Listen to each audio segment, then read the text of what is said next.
What would you do if a single recording turned your entire family against you? I had sacrificed years, paid their debts, even built their comforts with my own sweat. But the night I heard their voices laughing about me behind closed doors, everything snapped. They called me their walking ATM, betting on when I'd go broke from covering their bills. And when the dinner started that evening at 7:30 p.m., so did my revenge. I wasn't just stopping a meal. I was ending a lifetime of being used. My name is Rachel Monroe, and at 34, I'd built a life that looked perfect from the outside. As a senior financial analyst at Havenbrook Capital in Cleveland, Ohio, I understood numbers better than most people understood their own families. Maybe that's why I never saw the real calculation happening right under my nose, the one where I was nothing more than a line item in my family's personal budget. The restaurant I'd chosen for Dad's 65th birthday dinner was immaculate. Giovanni's on East 4th Street wasn't just upscale. It was the kind of place where CEOs closed million-dollar deals over aged wine and truffle risotto. I'd made the reservation 3 weeks in advance, specifically requesting the private dining room with its mahogany panels and soft amber lighting. Every detail had been orchestrated with the precision I brought to quarterly reports at work. I arrived at 6:45 p.m., 15 minutes before anyone else. Just as I'd planned. The maitre d' recognized me immediately. I'd been here enough times for client dinners to earn that privilege. He led me to our table, already set with the wine I'd pre-selected, a 2015 Barolo that cost more than most people's car payments. The burgundy leather chairs gleamed under the chandelier's warm glow, and fresh orchids adorned the center of the table. I smoothed my black cocktail dress, a Nordstrom piece I'd bought specifically for tonight, and checked my reflection in my phone screen. Professional but not cold, put together but approachable. The same mask I'd worn for years, pretending that being the family's financial backbone was a privilege rather than a burden. My hands trembled slightly as I adjusted the silverware, ensuring each piece was perfectly aligned. Not from nervousness about the dinner. God knows I'd hosted enough family gatherings to navigate Mom's passive-aggressive comments and my brother's casual dismissiveness. No, my hands shook because of what rested in my purse, a small USB drive containing 43 seconds of audio that had shattered every illusion I'd held about my place in this family. Dad arrived first, punctual as always in his navy blazer that I'd bought him last Christmas. He kissed my cheek with genuine warmth at least. It felt genuine. But then again, I'd thought a lot of things were genuine before hearing that recording. "Rachel, sweetheart, this is too much," he said, gesturing at the private room, the wine, the everything. The same thing he always said, right before accepting whatever I offered. Mom swept in next at 7:10 p.m., wearing the pearl necklace I'd given her for Mother's Day and complaining about traffic, the weather, and her arthritis in a single breath. Behind her, my brothers slouched in like teenagers despite being 37 and 39 respectively. Ethan wore his usual uniform of an ill-fitting suit that suggested success without actually achieving it. Kyle didn't even bother with pretense, showing up in jeans and a polo shirt to one of Cleveland's finest restaurants. "The prodigal children arrive," Mom announced, as if their presence was a gift we should all be grateful for. She surveyed the table, her lips pursing slightly. "Rachel, dear, I hope you didn't spend your entire bonus on this. You really should be saving for, well, for your future, whatever that might look like." The barb was subtle enough that anyone outside our family might miss it. The real message: save for your lonely spinster future since you can't seem to find a husband? I smiled and poured the wine, my movements steady despite the rage simmering beneath my skin. "A toast," I said, raising my glass once everyone was seated. "To Dad on his birthday, to family, and to—" I paused, feeling the weight of the USB drive in my purse. "To truth." They raised their glasses, oblivious to the bomb I was about to drop.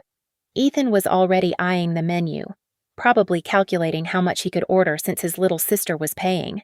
Kyle typed on his phone, likely texting whatever girlfriend he was cycling through this month. Mom critiqued the orchids apparently. Roses would have been more appropriate. Dad sat quietly, the way he always did when Mom held court. Looking at them in that moment, bathed in the restaurant's golden light, I felt something shift inside me. The recording in my purse wasn't just evidence of their betrayal, it was my liberation waiting to happen. But not yet. First, I wanted them comfortable, well-fed, and completely unprepared for what was coming. "Should we order?" I asked, my voice steady as a surgeon's hand. After all, we have so much to celebrate. The weight of my family's needs had been crushing me since I was 22, fresh out of Ohio State with a finance degree and naive optimism about family loyalty. It started small Dad's heart surgery when his insurance wouldn't cover everything. I was the only one with a steady job at the time, having landed an entry-level position at Havenbrook Capital. The bill was $18,000 after insurance. I emptied my savings and took out a personal loan without hesitation. Family helps family. Right. That was 12 years ago, and I'd been hemorrhaging money ever since. Dad's recovery was slow, complicated by diabetes he'd ignored for years. Mom quit her part-time job at the library to care for him, which meant their mortgage payments fell behind. Who stepped up? Not Ethan. Despite his constant bragging about his entrepreneurial ventures, a string of failed businesses funded by other people's money, though never his own. Not Kyle, who couldn't hold a job longer than 6 months and always had an excuse involving a tyrannical boss or an unfair system. No, it was always Rachel. Reliable, single, childless Rachel with her steady paycheck and her empty apartment. The mortgage payments were $500 here, $800 there, until I was essentially paying for 2 homes while living in a modest 1-bedroom rental. Then came Mom's root canal and crown work, $4,000 because they'd let their dental insurance lapse. Kyle's DUI lawyer, $3,500 to keep him out of jail, and another $2,000 for the classes and fines. Ethan's bankruptcy filing when his third business venture collapsed, $2,800 in legal fees that he swore he'd pay back once he made it big. The promises of repayment became a running joke, though I was the only one not laughing. "When my ship comes in," Ethan would say with that practiced smile that worked on investors but had long since stopped working on me. "You know I'm good for it, sis." Kyle's approach was different. He'd simply pretend the debt didn't exist. Asking him about the $10,000 I'd loaned him for his career transition was like asking about a dream he'd forgotten. His eyes would go vague, his shoulders would shrug, and somehow I'd end up feeling like the unreasonable one for bringing it up. The house renovation was the breaking point, though I didn't recognize it at the time. Mom called me crying at 11:30 p.m. on a Tuesday, saying the roof was leaking, the furnace was dying, and the foundation had cracks. The contractor's estimate was $42,000. I'd just received my promotion to senior analyst, complete with a substantial raise and bonus. The timing felt like fate. I liquidated my 401k, taking the early withdrawal penalty like a punch to the gut, signed papers for a home equity line of credit on my own place, the one thing I'd managed to buy for myself, watched my carefully built financial security evaporate to fix a house I didn't even live in, while my brothers contributed nothing but opinions about the contractor's work. "You're so generous," Mom would tell her church friends, always loud enough for me to hear. Though, of course, what else is she going to spend it on? It's not like she has a family of her own to support. The credit card debts were almost worse because they came in steady drips. Kyle needed new interview clothes, $1,200 at Men's Warehouse, because apparently Target wasn't good enough for job interviews he'd never attend. Ethan's car broke down $4,200 in repairs for a BMW he insisted on driving despite having no steady income. Mom's shopping addiction that she called retail therapy for dealing with Dad's health issues, hundreds here, hundreds there, always discovered when the credit card companies started calling the house. Each time, the call would come. "Rachel, sweetie, you understand these things. Could you just help us sort this out?" Sorting it out meant paying it off. Every time. By 30. I was a senior analyst making 6 figures and living like someone making 30,000. My coworkers drove Audis and took European vacations. I drove a 10-year-old Honda and hadn't taken a real vacation in 5 years. Every raise, every bonus, every financial windfall went straight into the black hole of my family's needs. The spreadsheet on my laptop showed the real damage, $287,000 over 12 years. Not loans, gifts, apparently, because no one ever mentioned paying any of it back anymore. That didn't include the opportunities I'd passed up, the MBA program I couldn't afford, the investment opportunities I couldn't take, the house in Shaker Heights I'd dreamed about but could never save enough to buy. I'd transformed myself into their personal ATM, available 24/7. No PIN required. Just insert guilt, withdraw cash, and the worst part, they'd trained me so well that I'd input the guilt myself, making their withdrawals automatic. But 3 weeks ago, everything changed with one accidental recording, and tonight, the bank was finally closing. The favoritism had been obvious since childhood, but somehow I'd convinced myself it would fade as we became adults. Instead, it crystallized into something harder and crueler with each passing year. Mom had 2 golden boys and 1 ATM with legs, and she never bothered to hide which was which.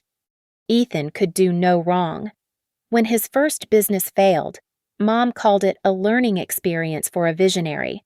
When his second collapsed, leaving 3 investors out $50,000 each, she blamed the economy and jealous competitors.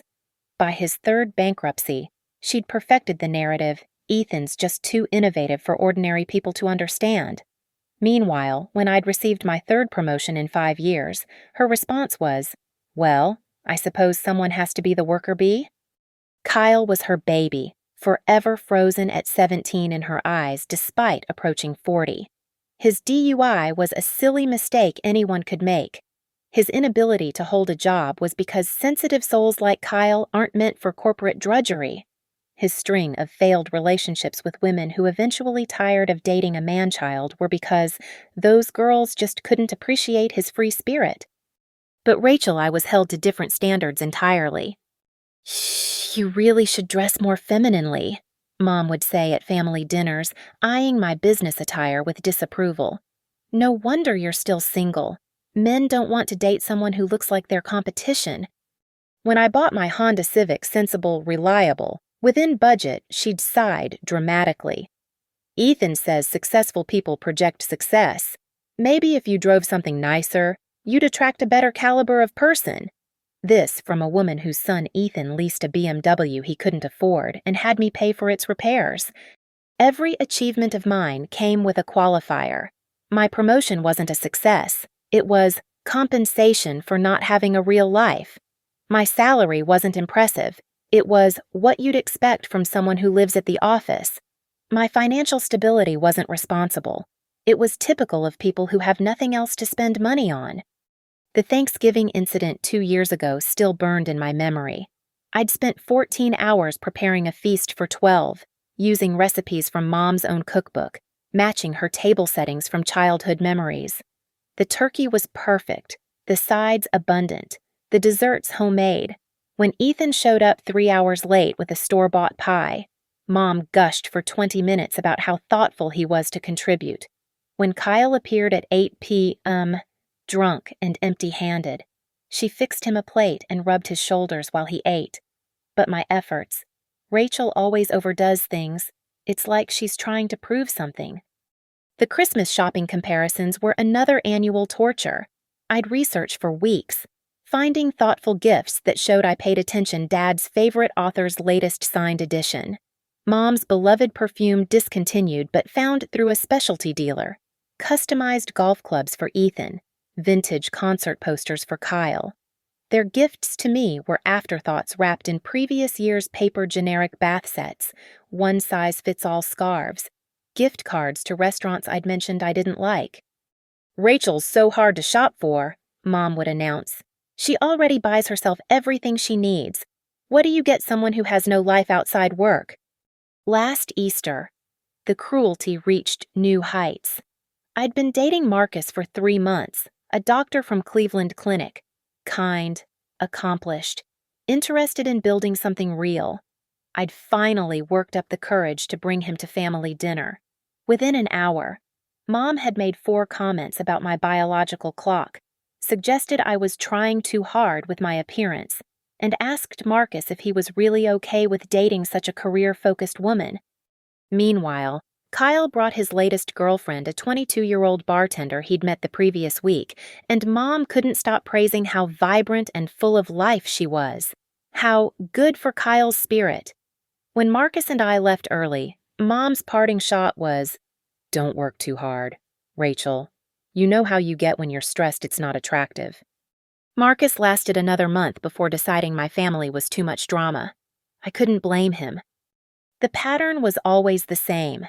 My brothers were celebrated for showing up. I was criticized for everything from my outfit to my life choices. They were given understanding and excuses. I was given lectures and guilt trips. They received unconditional love. I received love with attached strings that usually led back to my wallet.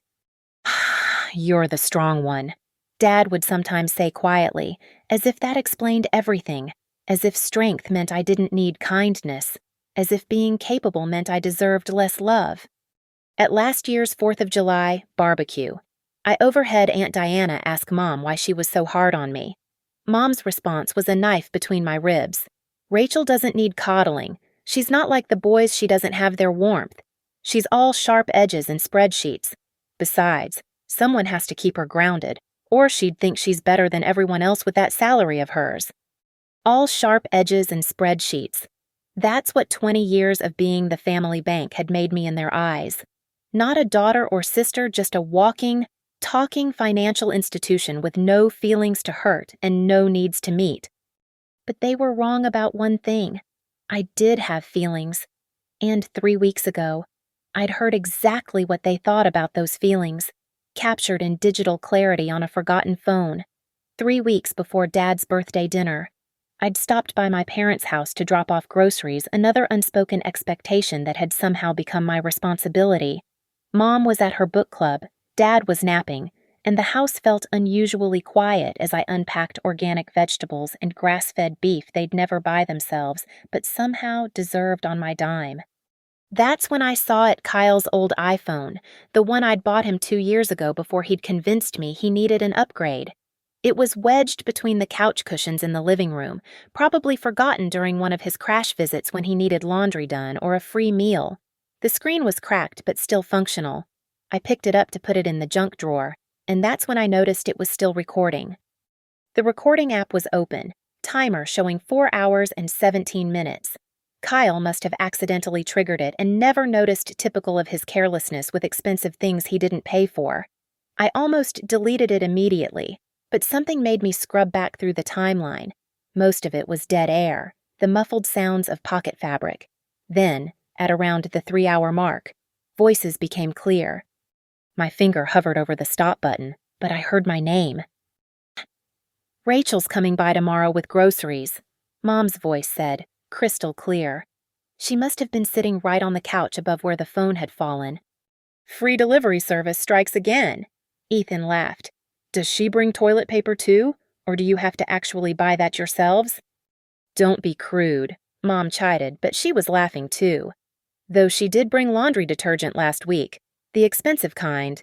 Apparently, our usual brand isn't good enough for her standards." "Her standards," Kyle's voice chimed in, closer to the phone. "Like she's not shopping at Whole Foods just to feel superior. I bet she tells everyone at her office how she supports her poor, struggling family." "Struggling?" Ethan snorted. "We're struggling all the way to the bank. Speaking of which, how much did she give you for the roof thing?"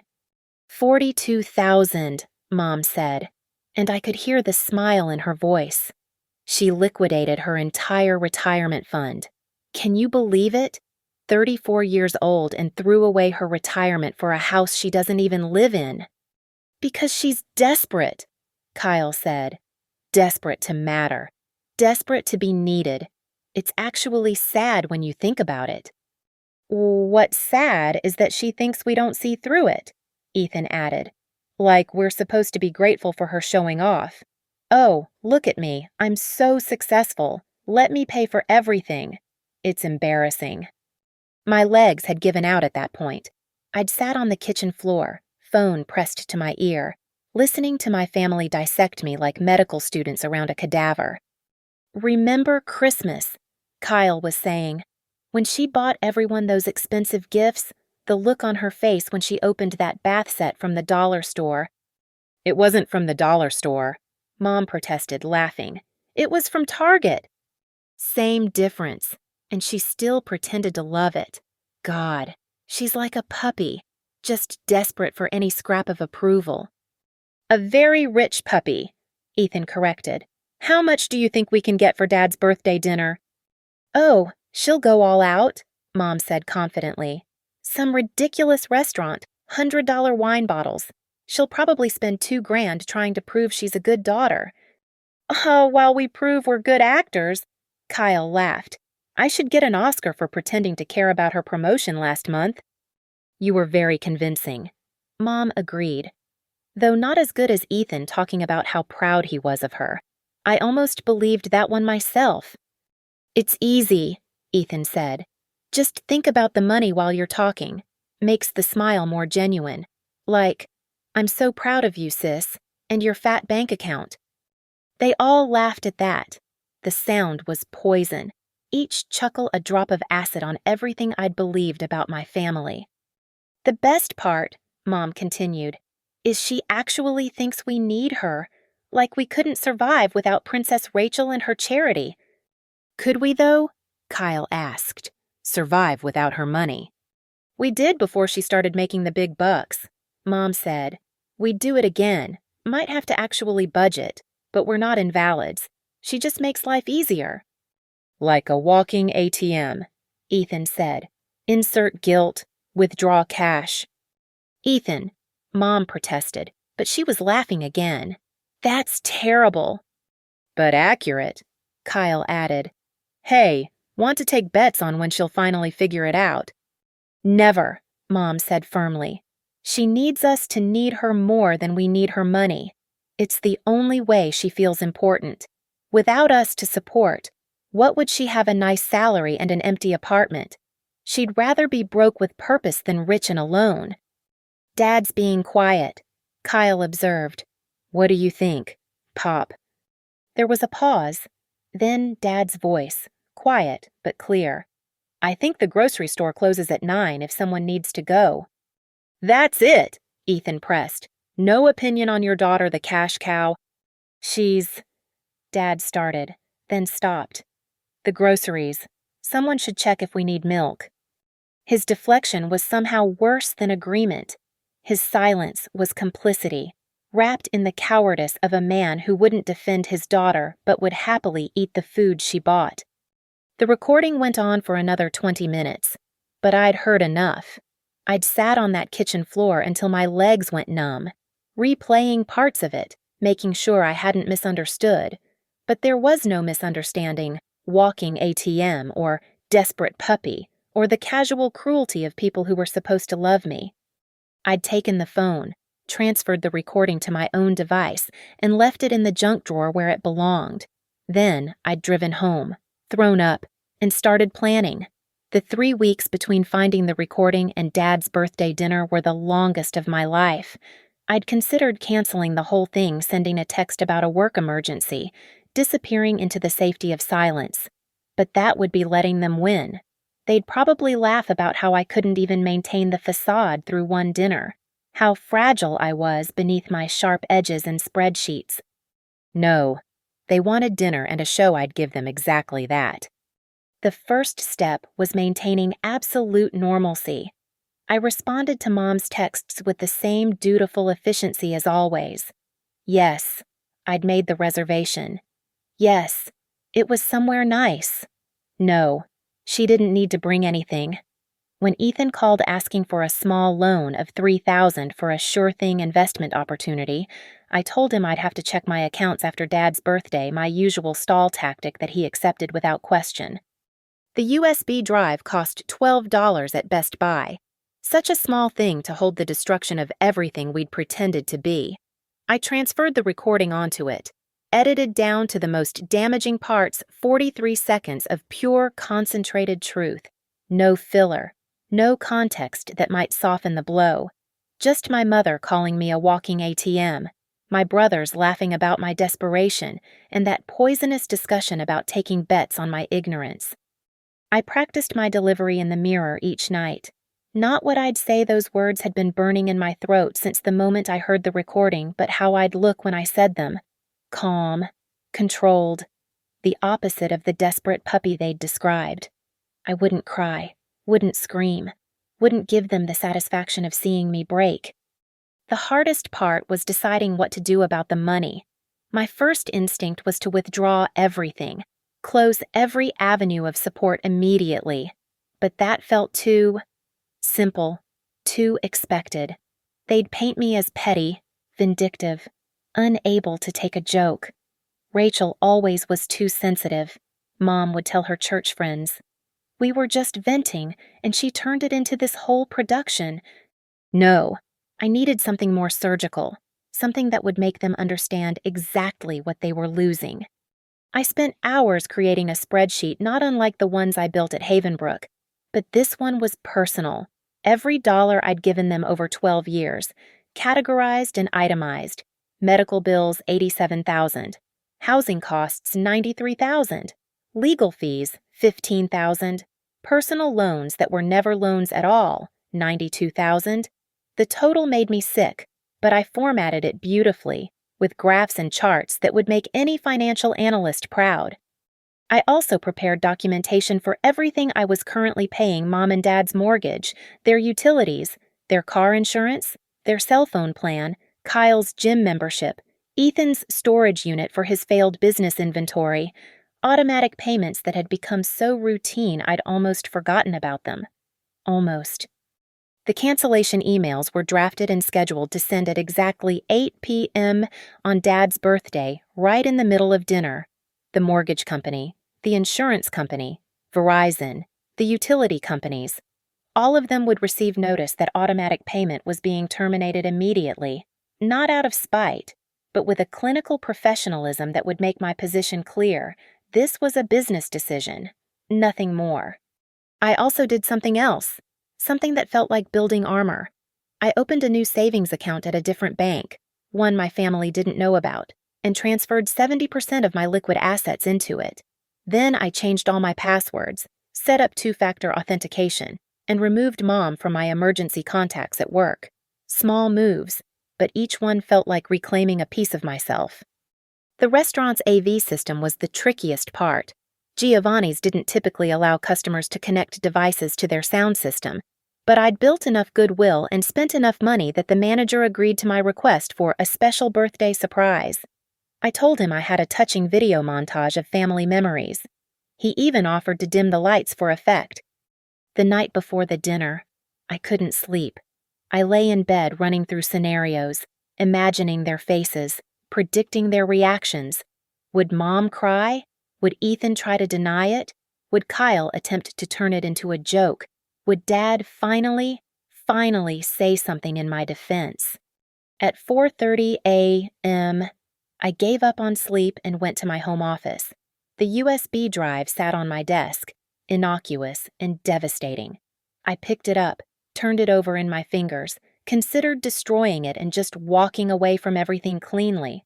But walking away would leave them thinking they'd won, that their assessment of me was right, that I was just a resource to be exploited, too weak or too desperate to fight back.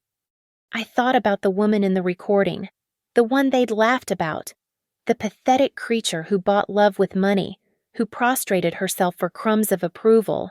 That woman was real. She'd existed for 12 years. But she was about to die at that dinner table, and something else would be born from her ashes. Someone who knew the difference between love and transaction, between family and parasites.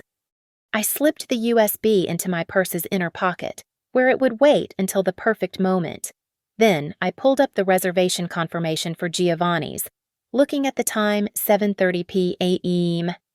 In less than 15 hours, everything would change. The only question was whether I'd have any family left when the smoke cleared, or if I'd finally understand that I never really had one at all. The appetizers had arrived, $60 seafood towers that Kyle was devouring without acknowledgement of who was paying. We were 40 minutes into dinner, and the familiar pattern had already emerged. Mom held court, directing the conversation like a conductor managing a symphony of subtle insults. "So, Rachel," she began, cutting into her caprese salad with surgical precision. "Janet's daughter just got engaged. Beautiful ring. Must have cost a fortune. She's only 28. You know." "Good for Janet's daughter," I replied evenly, taking a sip of the Barolo. "I'm just saying, you're not getting any younger. 34 is already. Well, it's getting up there. Maybe if you spent less time at that office and more time actually living." "She's living just fine," Ethan interrupted, but not in my defense. "Living large, apparently. This wine probably cost more than my car payment." "Your BMW payment that you're 3 months behind on?" I asked innocently. "The one I covered last month." A flicker of annoyance crossed his face, quickly replaced by his practiced smile. "Just a temporary cash flow issue. You know how it is with entrepreneurship, feast or famine." "Right," Kyle chimed in, mouth full of lobster. "Not everyone can be a corporate drone. Rach, some of us have actual dreams." "Dreams," I repeated.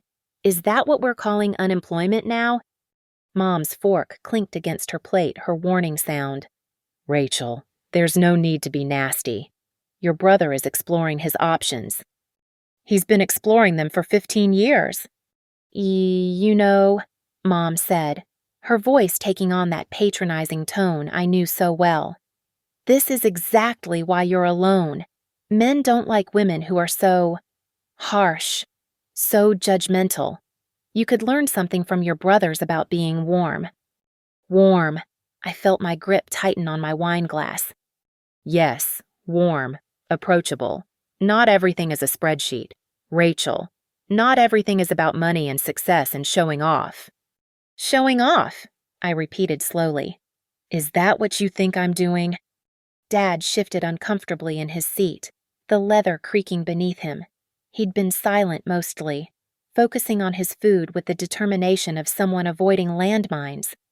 "Well," Mom continued, gaining momentum now, "this whole production, for instance, the private room, the expensive wine, the way you always have to make everything so excessive. It's like you're constantly trying to prove something, to prove you're better than us." "Better than you." I set down my glass carefully, afraid I might shatter it. "Oh, come on," Ethan laughed, but it had an edge to it. "Don't play innocent. You love this being the big shot, throwing money around, making us all feel small." "Making you feel small?" I said quietly. "That's what you think I'm doing." "What else would you call it?" Kyle asked, gesturing around the room. "Normal families go to Applebee's for birthdays. But no, Princess Rachel has to show everyone how rich and successful she is. Has to rub our faces in it." "Rub your faces in it," I repeated, and I could feel the laugh building in my chest, dark and bitter. "Like when I paid your DUI lawyer. Was I rubbing your face in it then?" "That's different." "Or when I paid for Mom's root canal, Dad's surgery, Ethan's bankruptcy. The roof, the furnace. Every grocery trip for the past 5 years. Nobody asked you to do all that," Mom snapped, her mask slipping slightly. "You chose to. You insisted on it, actually. Always swooping in with your checkbook like some kind of savior. Because you needed. We managed fine before you started making your big salary." She interrupted. "We didn't ask for your help. You forced it on us because it made you feel important, made you feel needed."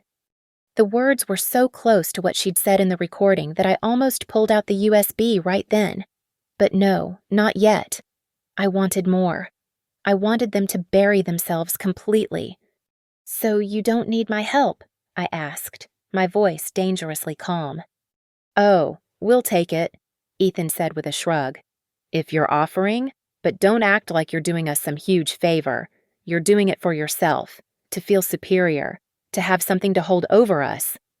"That's what you think," I looked at each of them in turn, "that I do this to feel superior." "Why else?" Kyle asked. "It's not like you have anything else going on. No husband, no kids, no real life.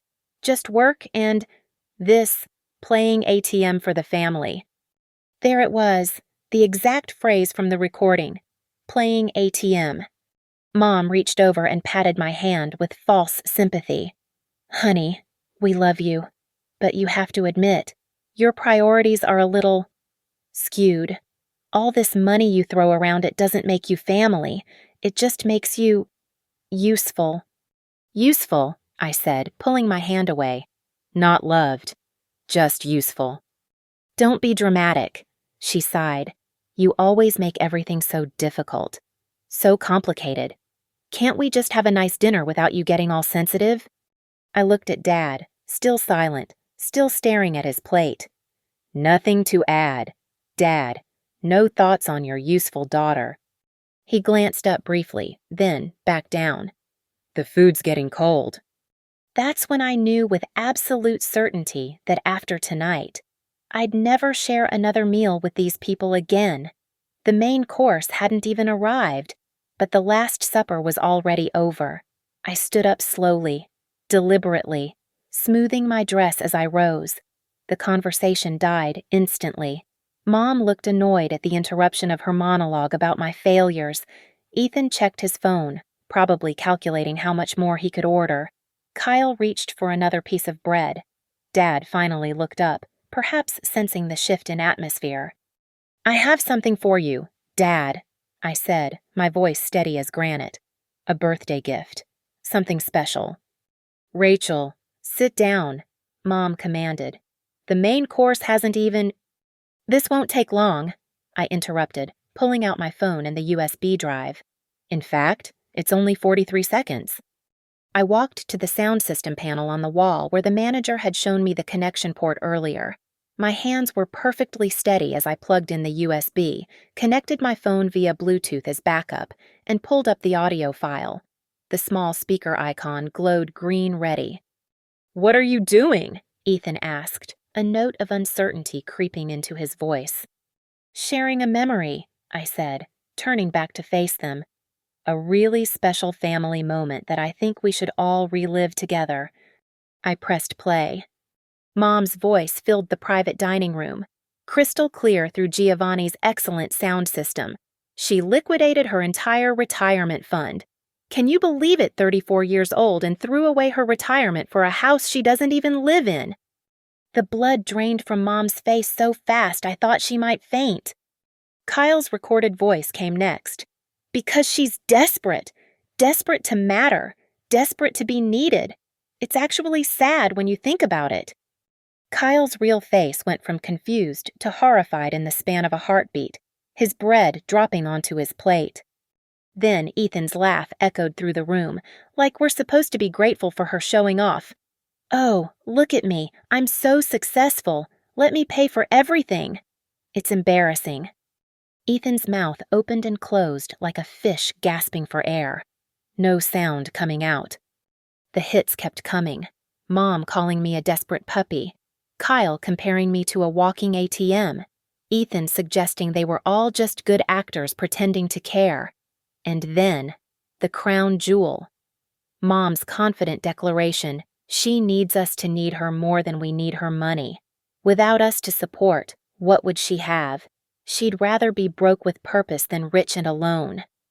The recording ended with Kyle's betting game about when I'd figure it out, followed by Mom's assured never. The silence that followed was absolute. Even the ambient restaurant noise from beyond our private room seemed to disappear. I could hear my own heartbeat, calm and steady, as I looked at each of their faces in turn. Mom's mouth was opening and closing, but no words came out. Her carefully applied makeup couldn't hide the ash-gray pallor that had overtaken her complexion. Her hands trembled as she reached for her water glass, missed, and knocked it over. The water spread across the white tablecloth like truth seeping into everything. Ethan had gone completely still, a statue of a man caught in the headlights of consequences. His face was flushed red from his neck to his receding hairline, and I could see the pulse jumping in his temple. His eyes darted between me and the door, clearly calculating escape routes. Kyle looked like he might vomit. He'd pushed back from the table, his chair scraping loudly against the floor, and his hands were gripping the edge of the table so hard his knuckles were white. The confident smirk he'd worn all evening was gone, replaced by the expression of a child caught torturing the family pet. Dad was the most interesting. He didn't look surprised. He didn't look shocked. He looked relieved, as if a burden he'd been carrying had finally been lifted, even if it meant everything would now collapse. That's... Mom finally managed to speak, her voice barely a whisper. How did you... Kyle's old phone, I said conversationally, unplugging the USB and slipping it back into my purse. The one I bought him, ironically enough. He left it recording in your couch cushions 3 weeks ago. Rachel, we were just... Ethan stammered, sweat beading on his forehead. Just what I asked, my tone pleasant, almost curious. Just joking, just venting, just telling the truth about what you really think of me. It wasn't like that, Kyle said desperately. You don't understand the context. The context, I laughed, and it was a clean, clear sound. What context makes walking ATM better? What context improves betting on my ignorance? Please, Kyle, enlighten me.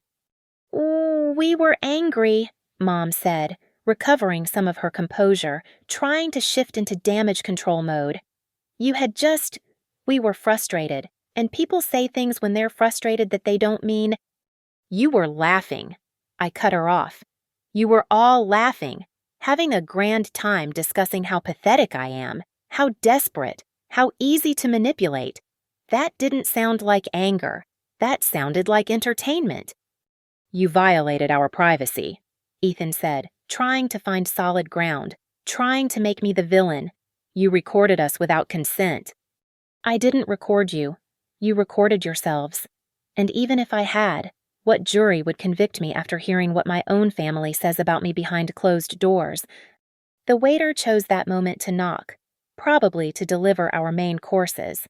Not now, I called out, my eyes never leaving my family's faces.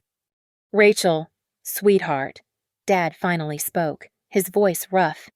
This isn't how family handles things. Family, I asked, and I could feel my carefully maintained composure beginning to crack. Is that what we are? Because family doesn't call each other walking ATMs.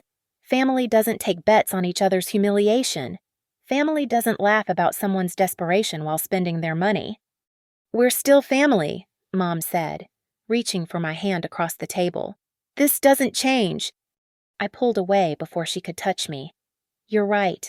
This doesn't change anything. It just reveals what was already true. I pulled out my phone and opened the spreadsheet I'd prepared, setting it on the table where they could all see it. The total at the bottom seemed to glow $287 out of $1,000. $287,000, I said, my voice cutting through their shock like a blade through silk. That's what I've given you over 12 years. Not loaned, given. Because apparently, I'm desperate to matter. Rachel, Mom started. I'm not finished, I said sharply. Dad's medical bills $87,000. The house repairs and mortgage payments $93,000. Legal fees for Kyle's DUIs and Ethan's bankruptcies $15,000. Personal loans that we all knew would never be repaid $92,000. I swiped to the next screen. Here's what I'm currently paying monthly. Your mortgage $2,400, utilities $300, car insurance $450, cell phones $200, Ethan's storage unit $175, Kyle's gym membership that he hasn't used in 6 months $80. You can't just, Ethan began. Can't what stop being your walking ATM? I used their words deliberately, watching them flinch. Actually, I can. The cancellation notices have already been sent, as of 8 p.m. tonight. I glanced at my watch, which was 12 minutes ago. All automatic payments have been terminated. Mom's face went from gray to ghost white. You can't do this! The mortgage will lose the house! The house I don't even live in. I quoted her words back to her. The one you said you could manage without me, you did before I started making the big bucks. Remember? You'll do it again. This is vindictive, Kyle spat, finding his voice. This is cruel. Cruel. I laughed, but there was no humor in it. Was it cruel when you called me a desperate puppy? Was it cruel when you made fun of me for pretending to like the dollar store gifts you gave me while I was handing you thousands? I called the waiter over. Could you please split the check I'll be paying for my portion only? Certainly, madam, he replied, professional enough not to react to the tension in the room. You're really going to make us pay? Ethan asked incredulously. At a place like this? Oh, I'm sorry, I said with mock sympathy. Is it embarrassing when someone makes you feel small about money? When someone rubs your face in what you can't afford? Dad finally looked directly at me, and his eyes were wet. Rachel, this isn't you. Yeah, you're right, I agreed. This isn't the me you know. The desperate, pathetic woman who would bankrupt herself for crumbs of approval. That person listened to your recording 3 weeks ago and died on my kitchen floor. The waiter returned with the split checks. Mine was $42 for my salad and wine. Theirs was over $400 for everything else they'd ordered, assuming the celebration would be on my dime as always. I placed 350s on the table for my portion, including a generous tip. The waiter shouldn't suffer for our family drama. We can't afford this, Mom said, her voice breaking. You know we can't. Then you should have ordered within your means, I said, standing and collecting my purse. That's what responsible adults do. So that's it, Kyle demanded. You're just walking away from your family. From my family. I looked at each of them one last time. No, I'm walking away from a transactional relationship where I pay for the privilege of being mocked. My family, if I ever had one, died the moment you placed bets on my ignorance. Rachel, wait, Dad called out as I moved toward the door. You're still my daughter. I paused at the threshold, my back to them. I'm your daughter. Then where were you when they called me a walking ATM? Where was my father when they laughed about my desperation? You sat in silence. Dad, your silence told me everything I needed to know about what I am to you. Please, Mom's voice cracked. We can talk about this. We can fix this. Fix this. I turned to face them one final time. You can't fix contempt. You can't therapy away the fact that you see me as a resource, not a person. And you can't apologize for the truth you meant every word on that recording. The only thing you're sorry about is getting caught. Where does this leave us? Ethan asked quietly. Exactly where you've always been, I replied. On your own. The only difference is now you can't pretend it's my responsibility to save you. I walked out of the private dining room, through the main restaurant where other families were sharing genuine moments of connection, and out into the cool Cleveland night. My phone immediately started buzzing with calls and texts, but I silenced it without looking. As I sat in my Honda Civic, the car Mom said wasn't nice enough to attract quality people, I felt something I hadn't experienced in years: freedom. The weight of carrying 3 grown adults and their contempt had been lifted from my shoulders. They'd called me desperate, pathetic, a walking ATM. They'd bet on my ignorance and laughed at my pain. But tonight, at 7:30 p.m., in a fancy Italian restaurant, I'd shown them who really had the power all along. Not the power of money that was just a tool. The power to walk away. The power to choose myself. The power to stop being their victim and start being my own hero. My family had been right about one thing. I had been desperate. Desperate for love that was never there. Desperate for appreciation that would never come. Desperate to matter to people who only saw dollar signs when they looked at me. But desperation, I learned, could be cured with a simple word: no. As I drove away, I didn't look back. There was nothing left to see. Thank you for listening to my story. I'd love to know where you're tuning in from. Drop a comment below and let's connect. If this story resonated with you, please subscribe to the channel and share your thoughts. Have you ever had to walk away from toxic family members? How did you find the strength? Your stories matter too, and I'd love to hear them.